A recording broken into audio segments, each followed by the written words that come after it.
Hebreos. Y las últimas semanas, queridos, hemos visto Hebreos 1, estamos recién comenzando, así que si eres nuevo, si eres nuevo acá, bienvenido. Y vamos a estar estudiando la carta a los Hebreos. Vimos ya Hebreos 1 y algo solamente de Hebreos 2. Y Cristo vimos que es la mejor revelación de Dios, como Dios se muestra al hombre. Cristo es mejor que cualquier cosa creada. ¿Se acuerdan que hablamos de los ángeles? Ya que Cristo era mejor que los ángeles. La salvación que Cristo da es más grande que cualquier otra cosa. Cristo es más grande. No podemos descuidar, ¿se acuerdan la semana pasada, Pastor Hernán? No podemos descuidar esta salvación tan grande. Entonces el llamado que Dios nos da es más grande que el llamado que cualquier otra cosa pudiera darnos, cualquier otra persona. La palabra nos dice, por ejemplo, en Proverbios 4, 23, que por sobre toda cosa guardada tenemos que guardar nuestro corazón, como lo que es tuyo, como lo que siempre has tenido, tu propia vida, que es un regalo de Dios. Toda vida que está acá es un regalo de Dios, pero no siempre relacionamos, por ejemplo, ese texto con lo que es la salvación. Ahora en Hebreos 2.3 nos dice, guarda tu salvación, como lo que antes no tenías y que ahora se te ha dado. Valora eso, vive conforme a eso, que es algo tremendamente valioso. Lo que tenemos hoy día, la salvación, si es que la tienes, no es cualquier cosa.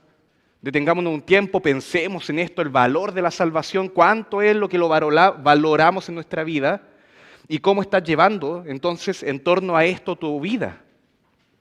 Eso es lo que deja en evidencia si realmente somos o no hijos de Dios. El capítulo 1 de Hebreos vemos la persona de Jesucristo. Entonces Jesucristo es más grande, Él es mejor. En el capítulo 2 vemos la obra de Jesucristo. Entonces la obra de Dios es más grande, su salvación. Pero pregunta, ¿salvación para quién? ¿A quién salva Dios? Y la respuesta más precisa que podemos dar es que Dios salva al pecador que se arrepiente. Pero la respuesta más amplia, más general quizás, es que Dios salva al hombre, al ser humano, a eso me refiero. Que Dios amó al mundo, a la humanidad, de tal manera, tan grandemente, que dio a su único hijo en su vida, por rescate, para que ahora podamos tener y acceder a esta vida eterna. Pero Dios no está ofreciendo, por ejemplo, la salvación a los ángeles, no está ofreciendo a los ángeles caídos, Dios no les está ofreciendo la salvación, no está ofreciendo la salvación a ningún otro ser vivo. Dios está salvando acá, en lo que enseña Hebreos, al hombre. Entonces la conexión es esta, para que se entienda. Está Dios acá, para que si lo pudiéramos limitar quizás, está Dios acá y acá está el hombre, pero hay una barrera, hay una muralla que impide una separación, que no impide que el hombre acceda a Dios. Y eso es lo que hace el pecado, te separa de Dios. Entonces, cuando hablamos ahora de la salvación está tan grande que valoramos, que predicamos, es lo que rompe esa barrera para que ahora el hombre pueda acceder libremente a Dios. Entonces vemos Hebreos 1, si lo resumimos en preguntas, Hebreos 1, ¿quién es Jesús? Ahí, esa sería como la pregunta, Hebreos 1. Cuando vemos Hebreos 2 del 1 al 4, la pregunta es ¿qué es la salvación? Y debiéramos salir claros de eso. ¿Qué es la salvación? Y cuando vemos lo que vamos a ver hoy día, Hebreos 2, 5 al 9, la pregunta es entonces, ¿qué es el hombre? Para que lo salves, para que lo consideres, y muchas cosas más.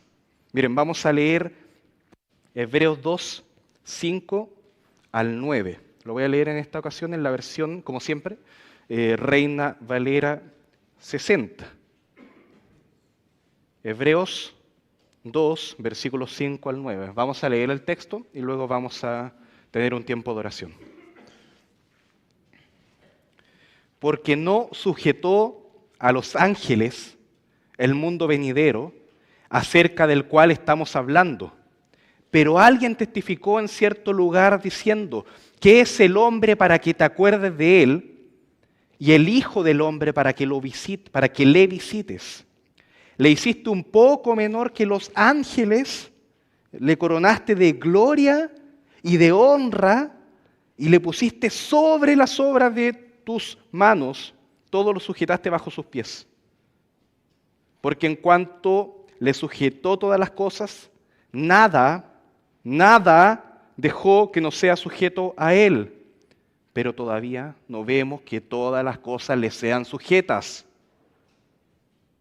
Pero vemos a aquel que fue hecho un poco menor que los ángeles, a Jesús, coronado de gloria y de honra, a causa del padecimiento de la muerte, para que por la gracia de Dios gustase la muerte por todos.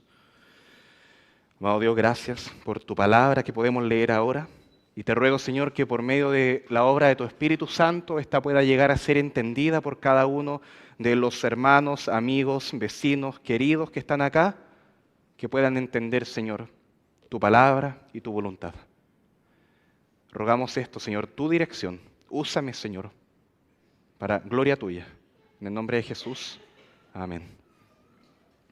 En este pasaje, lo que podríamos definir en una sola palabra, que quizá ya más de alguno la haya estudiado, quizá en la universidad, es antropología. Hablamos de antropología como la ciencia, el estudio de quién es el hombre. Pero ahora yo, como no soy profe de ese tipo de ciencia, sino que soy un predicador, lo que vamos a ver es la antropología bíblica, lo que enseña la Biblia desde la perspectiva de Dios sobre quién es el hombre. Entonces vemos en los versículos 5 a la primera parte del versículo 8, ahí vamos a ver bien esa división, la antropología original del inicio, del Génesis. En el versículo 8, la segunda parte, podemos ver la antropología afectada por el pecado. Y ahí van a ver una palabra que es clave, que es un pero. Aparece un pero ahí. ¿Se lo pueden identificar? Eso es clave para marcar la división ahí. Y después en el versículo 9 aparece otro pero, por lo menos en la versión que tengo yo como se tradujo acá, que es la antropología afectada por Jesucristo. Entonces, versículo 5 a la primera parte del 8a, lo que el hombre debe ser, cómo Dios lo hizo. La segunda parte del versículo 8, lo que el hombre es hoy. Y en el 9, lo que el hombre será, puede ser y debe ser en Cristo. Versículo 5, vamos. Porque no sujetó a los ángeles el mundo venidero acerca del cual estamos hablando. Recordemos la conexión con el tema de los ángeles, se viene hablando desde antes. Entonces dice, no sujetó a los ángeles el mundo venidero. Hay una autoridad, el mundo, que no le ha sido dado a los ángeles, la autoridad no fue dada para ellos.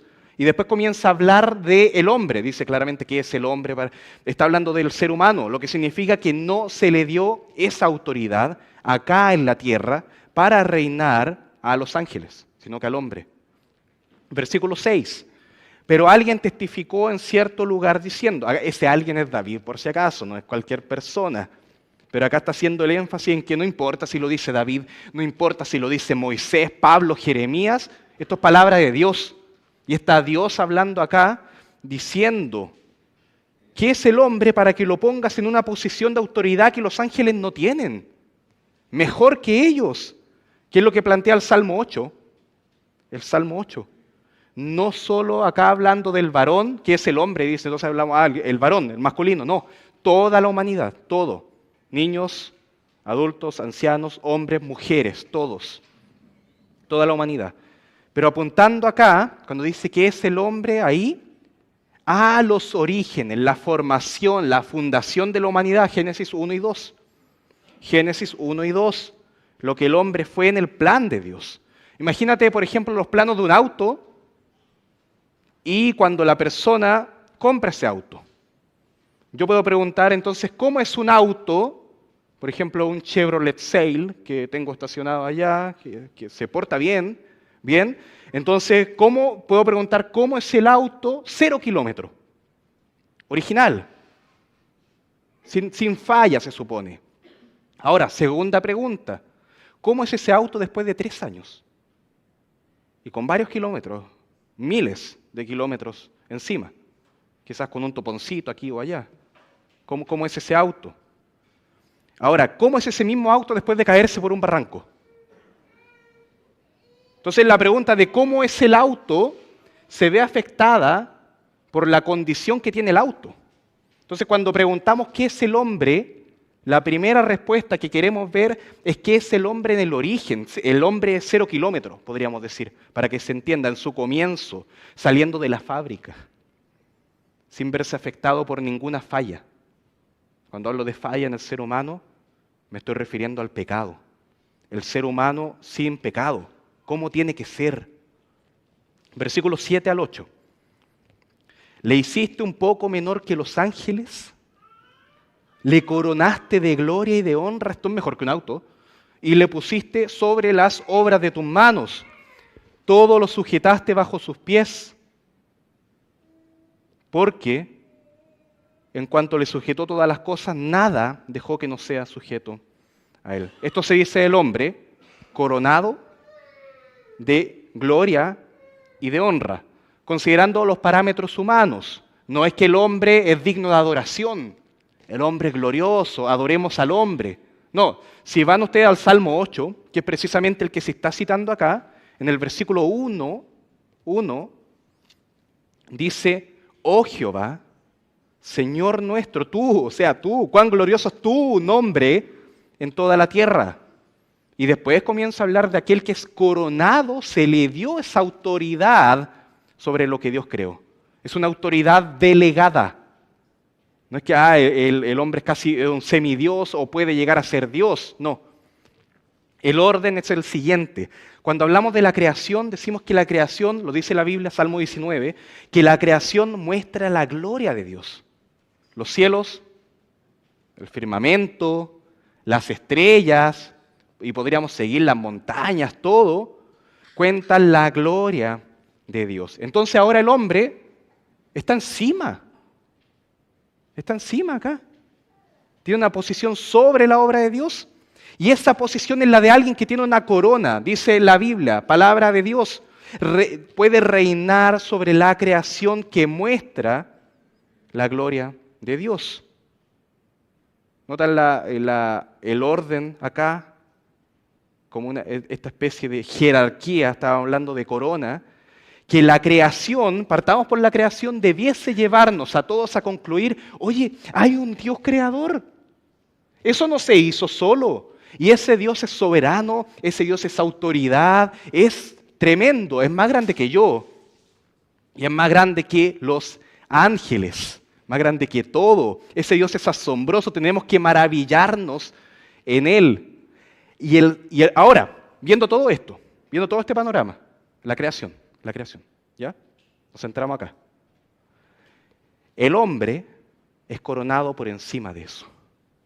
¿Por qué? Porque la Biblia dice que el hombre es hecho a imagen y semejanza de Dios, que debiese mostrar la gloria de Dios de una forma más grande, debiese mostrar la gloria de Dios de una forma más grande que toda la creación.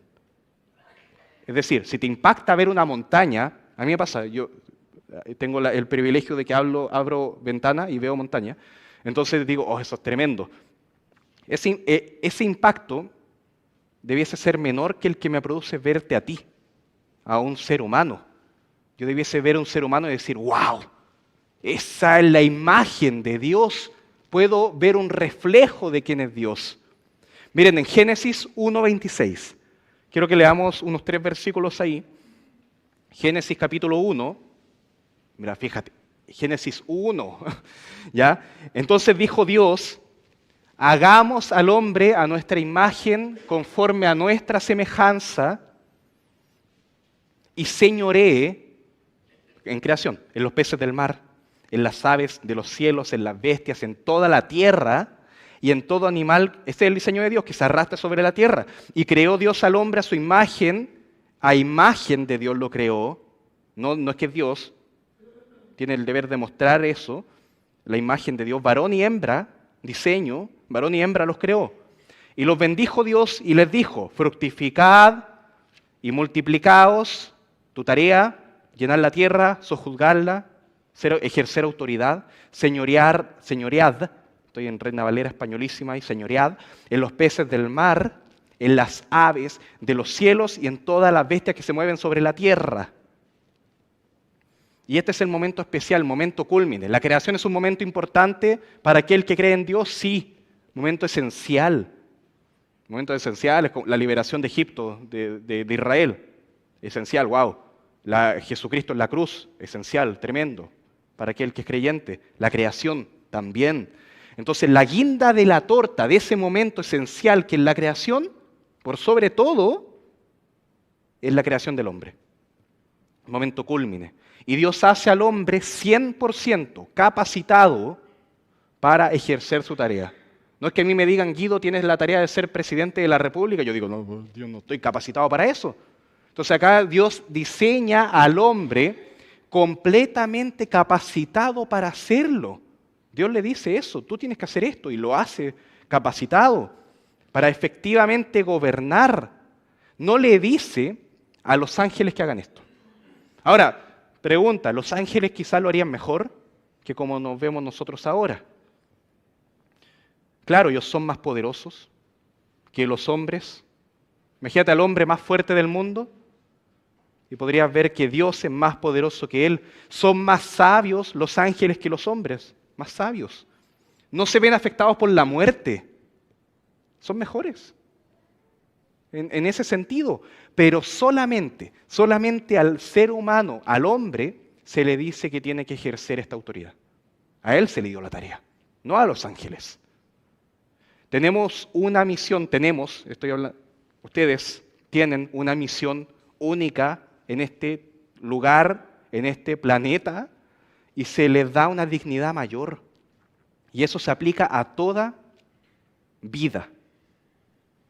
Cada persona tiene este diseño original de Dios, a imagen y semejanza. Después vamos a ver el pero cada persona tiene esta imagen y semejanza de Dios.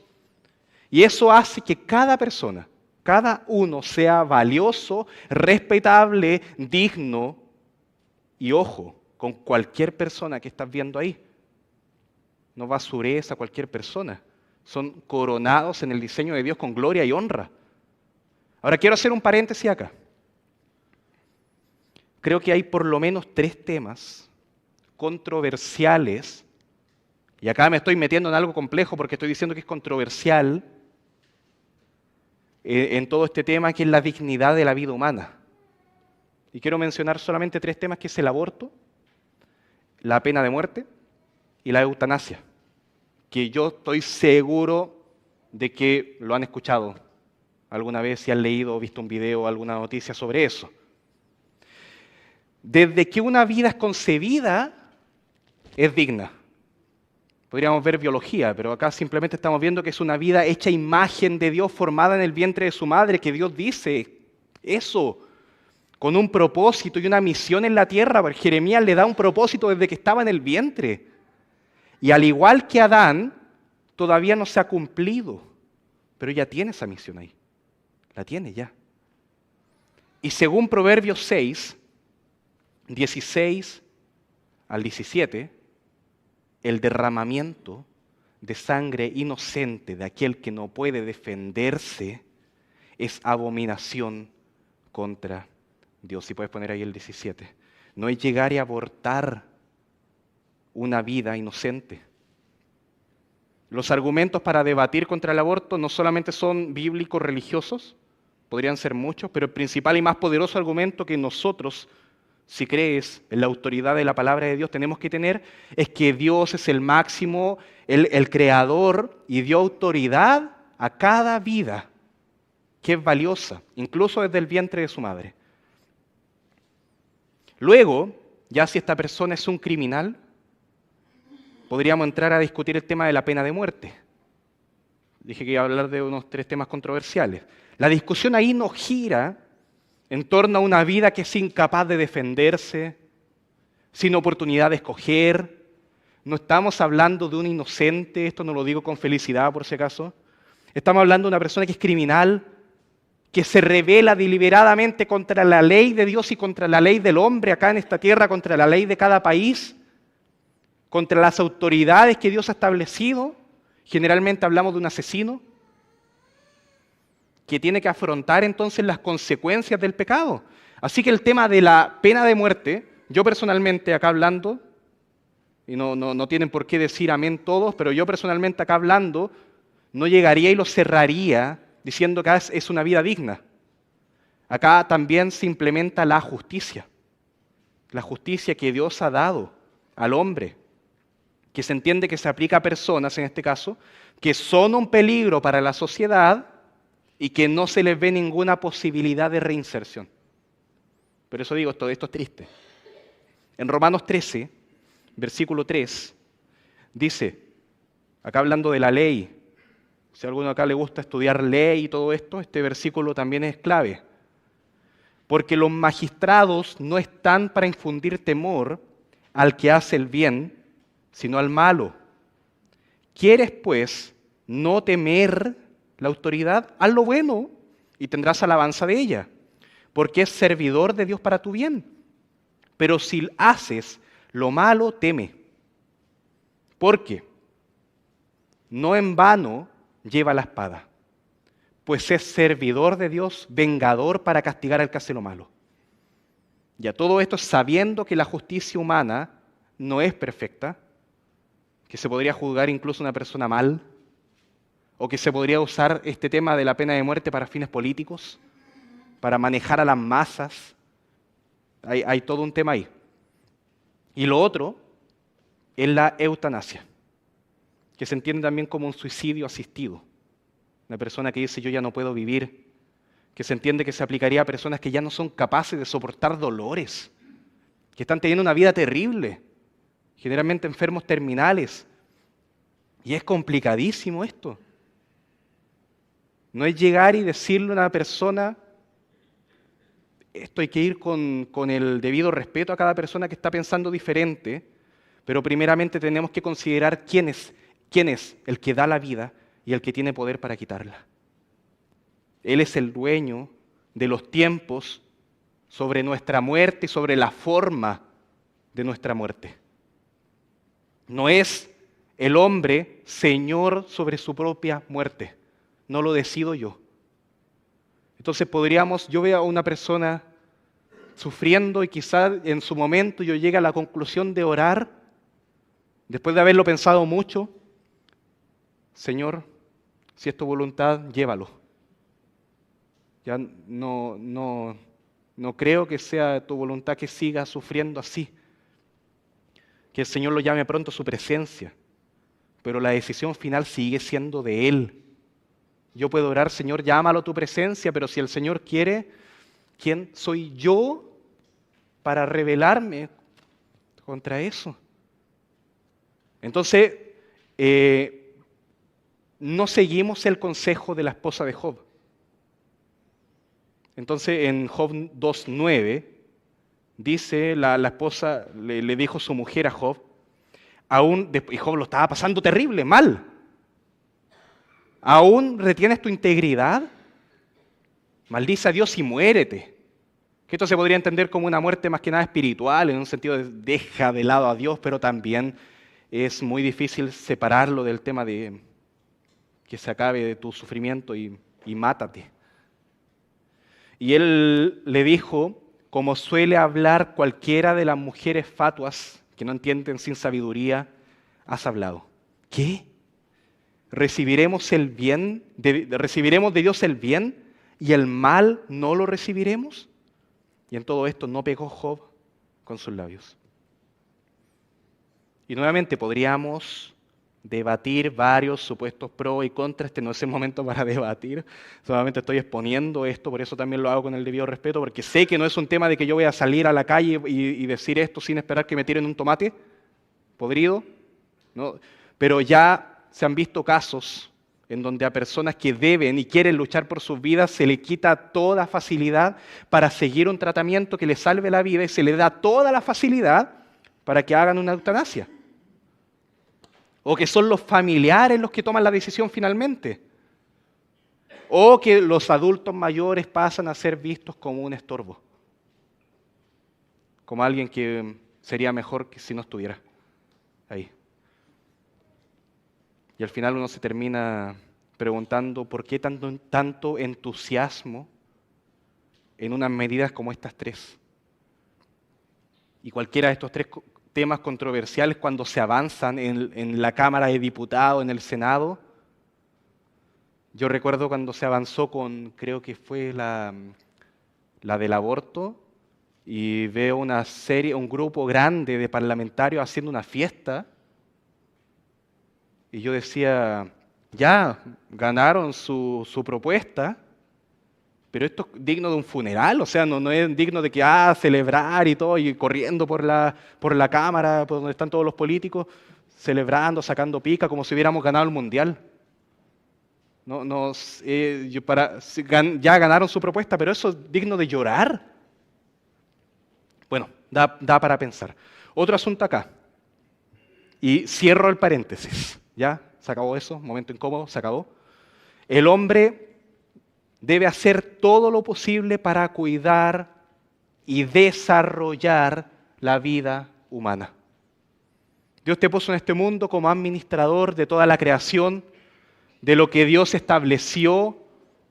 Entonces es bíblicamente bueno que el hombre use su inteligencia para cultivar la tierra, sustentarse. La misión acá que se le dio a Adán, cultiva la tierra, cuídala, administrala. Y para eso, si vas a tener que usar inteligencia, úsala. Si vas a crear tecnología, úsala. Ciencia. Hablamos de cultura, que precisamente es una palabra que viene de la palabra cultivo. Desarrolla la cultura para que este mundo esté mejor. Todo lo que una sociedad es capaz de avanzar con el propósito de administrar de la mejor forma la tierra y la vida que le ha dado Dios. Y Dios creó al ser humano, Dios creó a Adán y Eva con todo lo necesario, ya lo había dicho, con todo lo necesario para lograr esto, sin impedimento alguno. Lo único que faltaba acá era tener más y más hijos y llenar la tierra. O sea, tenían todo para hacerlo, pero no, por más que se esforzaran y lo hicieran excelente, aún faltaba. Tenían que llenar la tierra y desarrollar todo lo necesario con la inteligencia que Dios les ha dado. Entonces la Biblia dice en Eclesiastés 7:29 que Dios creó al hombre recto. Es decir, con la capacidad para no desviarse, le dio esta meta. Y vaya, recto, con su propósito.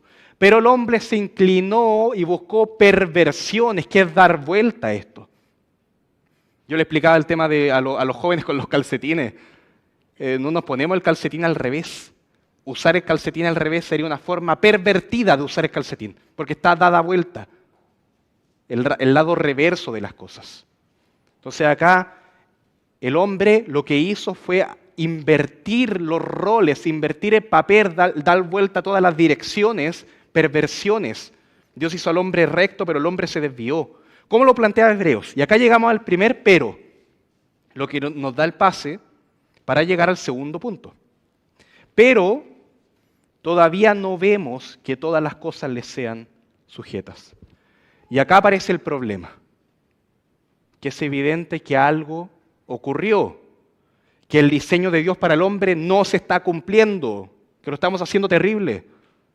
Y el hombre desea de alguna forma ser autoridad sobre la creación, que sea de una forma, aunque sea quizás de una forma destructora, egoísta, arrasando con todo, o quizás de una forma ecologista, exaltando la creación por sobre Dios, pero ahora todo es difícil, te cuesta.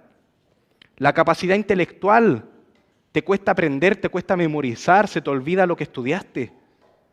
Las motivaciones, día lunes, no tengo ganas de estudiar, no tengo ganas de trabajar, no tengo ganas de nada.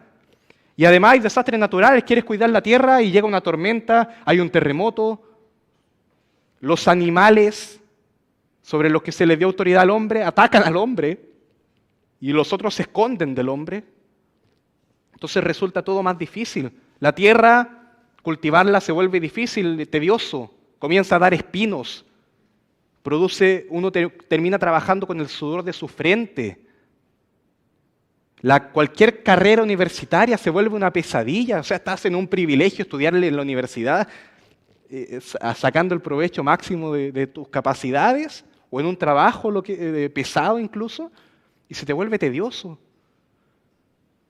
Entonces, y el hombre, podría seguir, el hombre desarrolla enfermedades mentales, producto del cansancio, estrés, ansiedad, cualquier motivo diferente, la ira. Si yo apuntara a cualquier persona y dijera, esta persona que está acá es el fiel reflejo de la imagen de Dios, mírenlo a Él y aprenderán cómo es Dios, ustedes probablemente me acusen de blasfemia.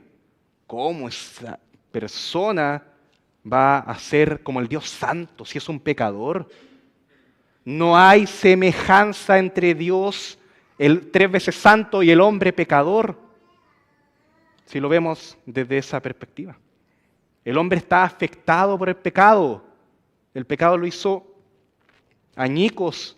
Entonces el hombre no refleja a Dios como tiene que ser, ni cumple su tarea. ¿Qué pasó? ¿Cuál es la realidad acá? Que el ser humano nace hoy día, si una guagüita nace hoy día, nace afectada por el pecado. Y es una condena que comienza en Génesis 3. En serio, tenemos solamente 2 capítulos en la Biblia sin pecado, al comienzo. Después al final también se ve algo. Pero al comienzo, 2 capítulos, el capítulo 3 ya queda la escoba. Entonces, Adán pecó, Génesis 3 del 1 al 6, y podemos seguir después. No es que Adán tropezó en parte, se cayó, se torció el tobillo, no, se cayó por completo. Y eso afectó todo su ser, en el sentido de que pecó, no que se cayó al suelo, sino que pecó contra Dios. Y el hombre tenía una misión, gobernar sobre toda la creación, pero de pronto, ¿cuál es la tarea de Adán? Esconderse. Y ahí está su principal tarea, esconderse. ¿De qué estaba preocupado? ¿De ejercer autoridad sobre las aves, la creación, cultivar la tierra? Se quería esconder. Ahí iba. ¿Dónde estaba su propósito? Se fue, lo perdió. ¿Para qué existo? ¿Por qué y para qué estoy en esta tierra? ¿Han escuchado a personas preguntando? ¿Te has preguntado tú mismo eso? ¿Para qué estoy acá? ¿Qué tengo que hacer? Nota que Génesis 1 y 2 dice lo que tienes que hacer y uno termina preguntando, ¿qué es lo que tengo que hacer en esta vida? Y ojalá pueda ir a esconderme yo más de Dios y que Dios no me vea nunca. Y aparece el miedo, Génesis, aparece el egoísmo, la envidia. Un ser humano mata a otro ser humano. O sea, lo primero que tienen que enfrentar esta familia es que un hijo mató al otro hijo. O sea, ¿cuándo fue la última vez que te pasó eso? No, es horrible y esto es lo que está pasando y cada vez es más grave. Y esto termina afectando no solamente a los hijos de Adán y Eva, sino que a todo el mundo. Primera de Juan 5:19. Sabemos que somos hijos de Dios y el mundo entero está bajo el maligno. No casi. El mundo entero. Y Romanos 5:12 dice, por tanto, como el pecado entró en el mundo por un hombre, Adán, y por el pecado la muerte, así la muerte pasó ¿a quiénes? Lo que dice la palabra de Dios, a todos los hombres, por cuanto todos pecaron. Y Romanos 3:23, por cuanto todos pecaron y están, ¿quiénes? Todos también, destituidos de la gloria de Dios. Mal. Pero hay una esperanza. Y si está en el texto de Hebreos, te vas a encontrar con un pero. Apareció un pero en la mitad del versículo 8. Estaba el diseño original. Pero, problema, caída. Versículo 9, pero hay una esperanza. Dice, pero vemos a aquel que fue hecho un poco menor que los ángeles. ¿A quién? A Jesús. A Jesús, coronado de gloria y de honra a causa del padecimiento de la muerte, para que por la gracia de Dios gustase la muerte por todos. Cuando habla de aquel que fue hecho un poco menor que los ángeles, está diciendo aquel que se hizo hombre. Pero hay uno que se hizo hombre, está diciendo. Que estaba en una posición por sobre los ángeles. Estaba por sobre los ángeles y se hizo menor que los ángeles ahora. Voluntariamente se hizo hombre. Que dejó su gloria sin dejar nunca de ser Dios y voluntariamente se transformó, se hizo, se encarnó, decimos, en un ser humano. ¿Por qué? Porque el pago del pecado era la muerte. Y el único que podía morir era Jesús. Podía morir para pagar efectivamente esto. No era que yo llegara en la cruz y muriera por todos ustedes. ¿Quién soy yo? El único era Jesús. Pero como Dios no podía morir, tenía que hacerse hombre. Si no se hacía un ser humano, nunca hubiera muerto. Dios es inmortal. Su vida es un ser eterno. Pero como hombre pudo gustar la muerte por todos. Se identificó contigo, se identificó con tu persona, recordando que ese cuando está hablando de ahí que Jesús se coronó de gloria, y en los primeros versículos que leímos hablaba también la misma palabra, coronado de gloria y de honra, hablando del ser humano. Y ahora lo dice de Jesús. ¿Qué está diciendo? Yo me identifico con estos, con el ser humano. Se hizo como aquel que es hecho imagen y semejanza como tú, pero con una cualidad importantísima, sin pecado, sin esa falla, sin ese horrible impedimento que impide que un ser humano cumpla la misión de Dios. Jesús tiene una misión, Él viene a salvarnos para perdonar nuestros pecados.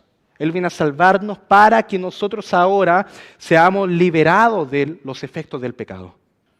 Y muere en lugar, sustituto, como el sustituto perfecto de los pecadores. Cantamos acá, glorioso intercambio, decimos, aleluya, glorioso intercambio.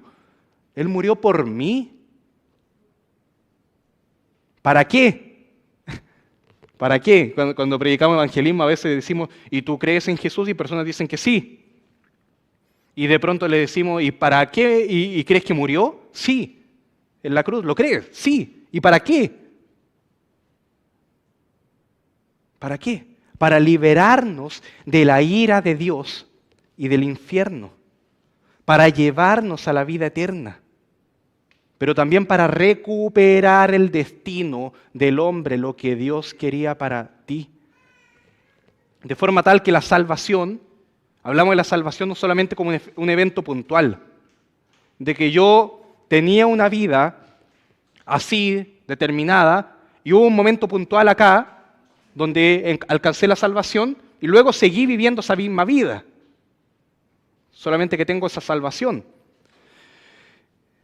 No solamente hablamos de ese momento del juicio, al final de los tiempos, cuando Dios te va a juzgar y decimos, cuando llegue ese juicio, tú, si pediste perdón, vas a ser salvado. Ya lo entendemos así. Pero también tiene un efecto en la vida que estás teniendo ahora. De que Dios no te salvó solamente para que cuando te mueras, te vayas al cielo. No, Dios te salvó para que tu vida eterna la comiences a vivir hoy día. Para que hoy día cumplas el propósito que Dios te dio con el nuevo corazón que Dios te puede dar. Nuestra meta, el sentido, ¿por qué estamos viviendo acá? Tenemos a Dios ahí. Veámoslo a Él, busquémoslo a Él. ¿Por qué estamos en esta tierra? Para Él. Porque de Él y para Él y por Él son todas las cosas, dice la Biblia. Y el hombre está en una problemática terrible acá, horrenda, que es que está separado de Dios. ¿Se acuerdan? Dios. El hombre, barrera, muralla, separación, el pecado. No me deja pasar, no me deja pasar. Y esas consecuencias son eternas, son eternas. El hombre está perdido en su camino hacia Dios y va en un camino cuesta abajo, como una pelota que cae por una montaña que nada lo puede detener camino al fuego, al infierno, a la ira de Dios, y no se da cuenta. Y eso es lo que pasa. Eso es lo que pasa. Íbamos todos camino al infierno, muertos de la risa, y no nos dábamos cuenta. Una vida sin pizca, sin nada de gozo, sin nada de la paz que Dios te puede dar, sin nada de seguridad, de amor, sin nada bueno que provenga de Dios, un lamento eterno. Eso que te estamos diciendo, no te metas ahí, sale de ahí. Una agonía infinita, desesperante. Pero Jesús nos muestra el camino, aparece el pero. Jesús nos muestra el camino, Él es el camino, y el pecado es rechazar a este Salvador. El pecado en tu vida no es que seas alcohólico, no es que seas homosexual, no es que seas un mentiroso, no es eso. No vamos ahí predicando que tú tienes pensamientos diferentes a los que la religión evangélica dice. No, lo que estamos diciendo es que estás rechazando a Jesucristo, el camino, a aquel que puede salvarte, a esa persona, a aquel que te da la vida. El pecado es que el hombre repudia a Dios y que se rehúsa a entenderlo. Miren, la Biblia dice esto. No te compliques, Pri, porque voy a dar un montón de versículos, así que solamente escuchemos.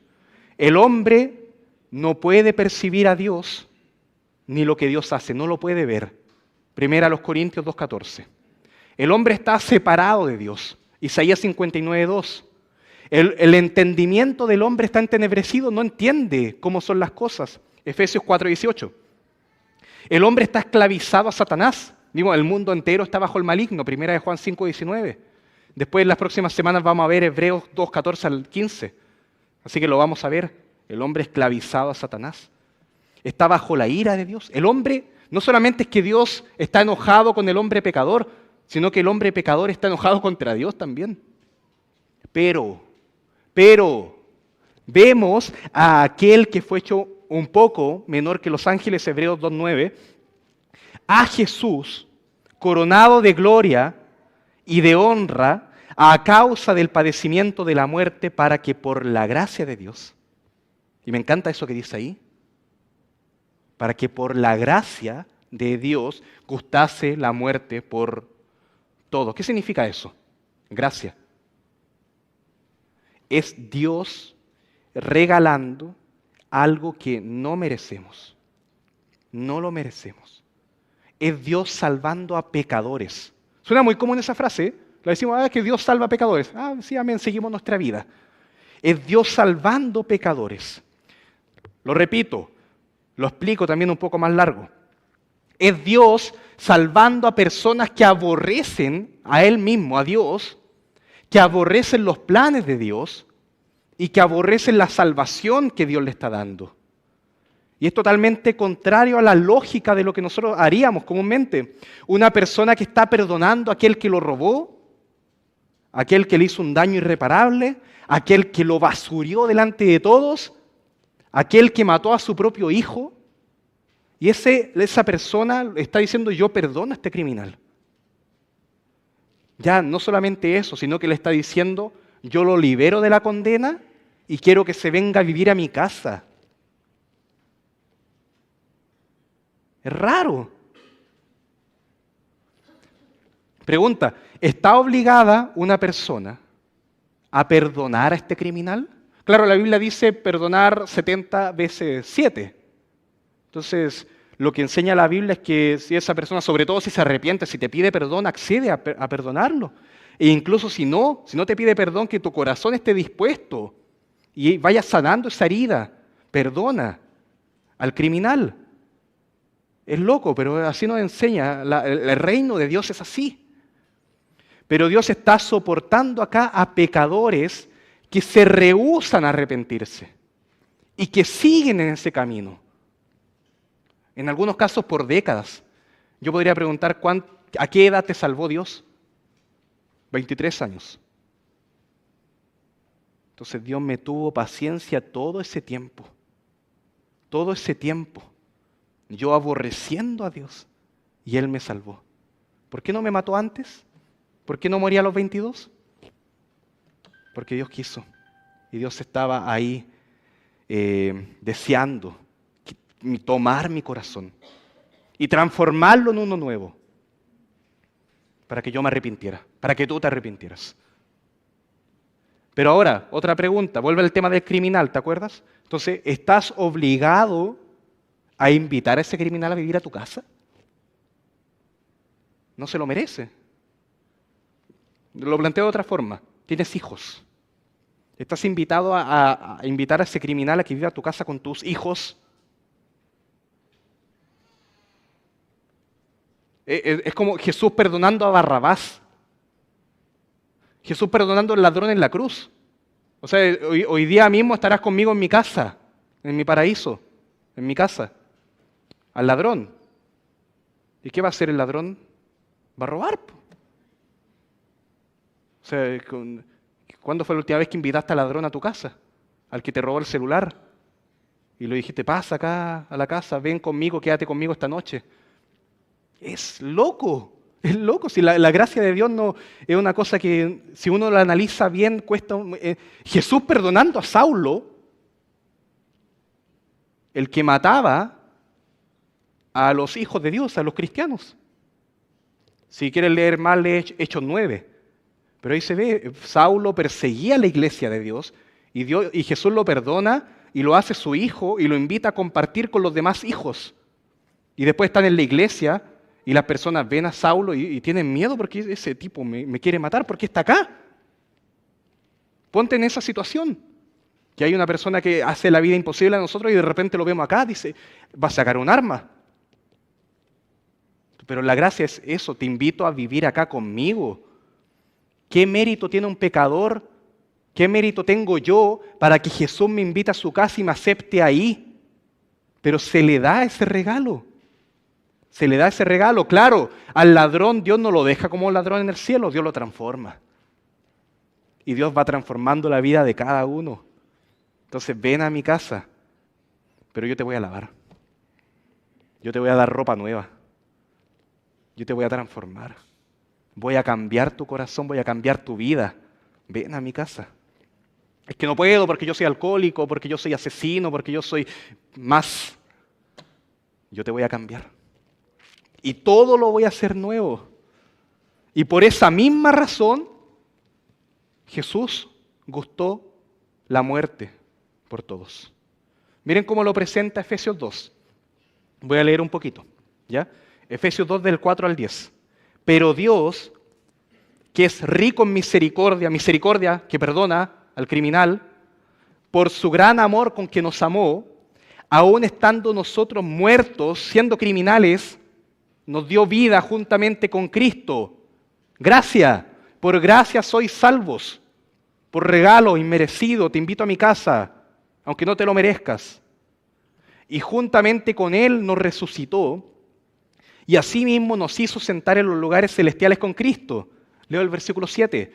Para mostrar en los siglos venideros, hay un propósito, para mostrar en los siglos venideros las abundantes riquezas de su gracia, en su bondad, para con nosotros en Cristo Jesús. ¿Por qué? Porque por gracia sois salvos, eres salvo. Por medio de la fe, porque creíste. No por medio de que empezaste a venir a la iglesia, ni que te bautizaste, ni que afirmaste algo. Por medio de la fe en Él. Y esto no es de vosotros, es un regalo de Dios. No por obras, para que yo no me gloríe, para que tú no te gloríes de lo que alcanzaste, lo que lograste, no es para eso. Porque somos hechura suya, creados en Cristo Jesús, ¿para qué? Para buenas obras, las cuales Dios preparó de antemano. ¿Por qué hago énfasis en esto? Para que anduviésemos en ellas. Notar eso. Las buenas obras que Dios preparó de antemano. ¿Qué es eso? Volver al diseño. El plan de Dios para tu vida desde un comienzo. Lo que está diciendo ahí, al comienzo en Hebreos. Que te has desviado de ese plan original, lo que Dios tenía para tu vida, Pero Dios, aquello que Dios preparó de antemano, te permite volver. Y ahora tienes la oportunidad de ir a lo que Dios preparó para tu vida. Y te pregunto, a ver si pensamos en esto. No vayamos tan rápido, sé que el tiempo corre. Pero pregunta, ¿qué es lo que Dios quiere para ti? Pensemos en eso simplemente. Pensemos en eso. ¿Qué es? ¿Para qué Dios te está llamando?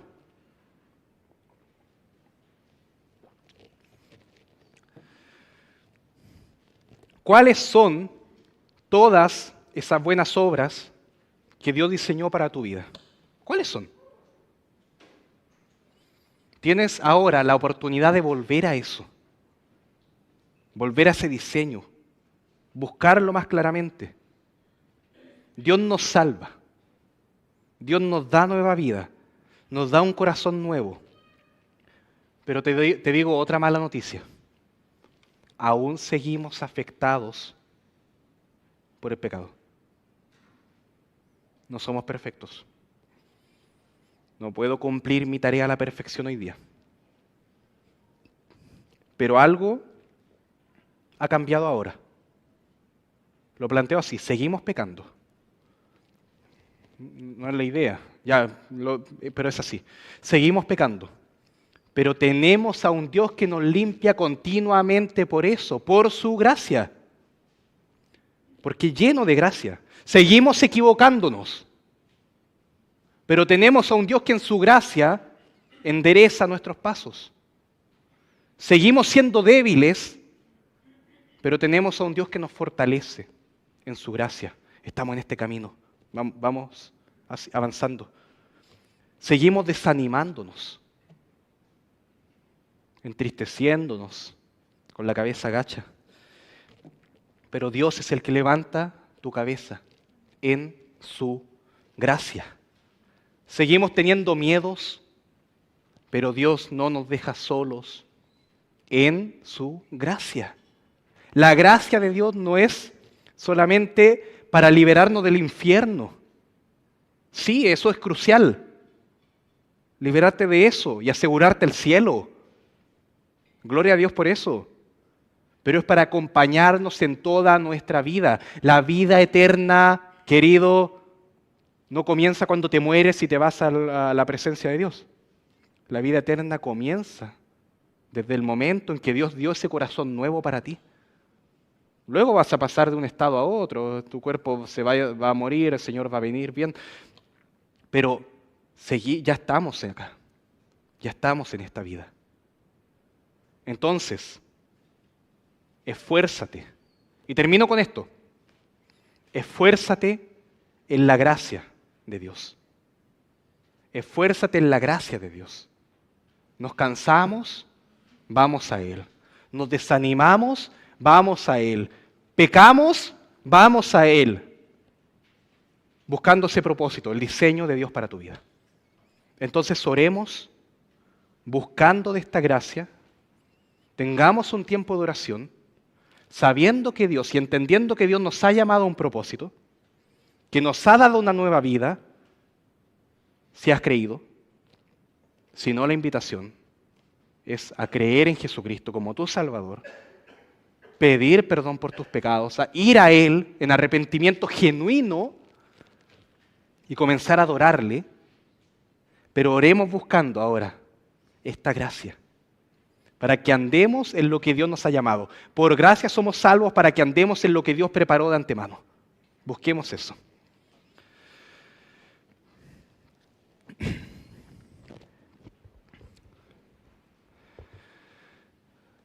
Señor, en ti podemos buscar dirección. Tu palabra, Señor, es buena, es viva. Nos está transformando ahora, Señor. A mí mismo que estuve días dedicándome a este estudio, sigue hablándome en la medida que me vas usando con mi propia boca para decirme más cosas. Me confronta y me consuela a mí mismo, Señor, que estoy hablando esto. Porque es tu palabra, Señor. No es lo que yo quiero decir. Señor, Dios, Padre, ayuda nuestra fe, nuestra incredulidad, nuestra debilidad. Y en aquella misma debilidad, fortalécenos en tu gracia. Ayúdanos, Señor, a buscar ese consuelo en esta tarea que a veces se ve tan difícil, tan cuesta arriba, pero no estamos solos, Señor. Buscamos a aquel que es poderoso para guardarnos sin caída, Señor. Para presentarnos delante de ti. Qué gran alegría, Señor. Queremos llegar a ese momento, pero ahora seguimos, Padre Santo, batallando y te rogamos a ti que tu gracia nos consuele, nos levante, nos enderece, nos transforme, para que no seamos el mismo que somos cuando entramos acá a este lugar, sino que tu palabra haya tenido un efecto, que no haya sido vana, Señor. Y sabemos que tu palabra no vuelve así, Señor, que hace un efecto, sea que alguno la rechace, o sea que tú transformes la vida de aquel, Señor. Padre, te ruego que des salvación a aquel que está perdido, que des consuelo a aquel que está triste y que transformes, Señor, a todo el que necesita, a todos, Señor, porque todos necesitamos de ti. Moldea, Señor, la vida de todos nosotros. Y que sea, Señor, para tu gloria, Señor, te lo pedimos, te lo rogamos. En el nombre de Jesús. Amén.